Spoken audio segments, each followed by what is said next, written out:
The report that's being launched today has been provided for the National Trust. I would therefore like to ask Professor John Stevens, Professor at Curtin and a Council member of the National Trust, to say a few words about the project and the report. John. Thank you. Thanks, Roy. Distinguished guests, ladies and gentlemen, the National Trust's involvement in the campaign to conserve the settlements at Wedge and Grey stems from the 1990s, when the shack owners lobbied the Trust for recognition of the heritage values of these places.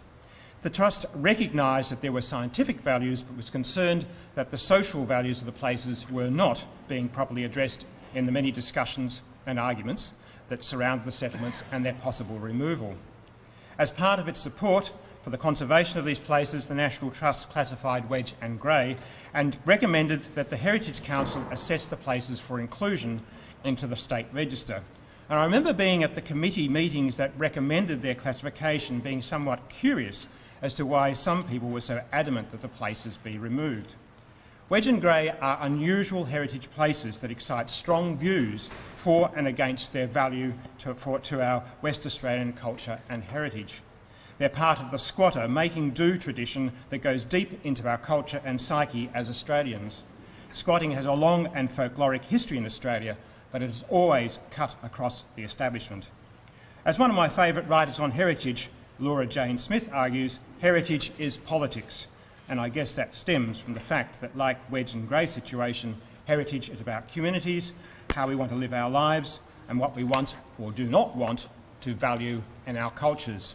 In a democracy, these things can be contentious, and in the many voices raised in the debates about the shack settlements, there was no independent assessment of the value of these places. It was to help clear up the uncertainty about the value of Wedge and Grey that the National Trust and the shack owners got together to commission Godden McKay Logan to do an independent assessment of the cultural significance of the shack communities. Godden McKay Logan is a very well-respected firm of heritage consultants who have immense experience in heritage matters. They were instructed to measure and quantify the cultural significance and heritage value of the historic value of these sites against relevant state heritage assessment criteria, with comparative analysis of similar places at our values at state level.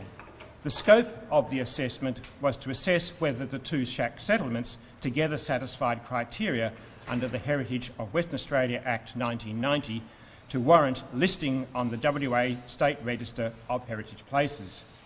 Now, the report that Godden McKay Logan have produced leaves no doubt about the value of Wedge and Grey as places that have considerable building heritage as well as social heritage. And I think it was building heritage that many people, including our Parliament, stumbled over. And it's a pity that in much thinking about heritage, we still tend to privilege the aesthetic aspects of a place and often ignore the social and cultural aspects.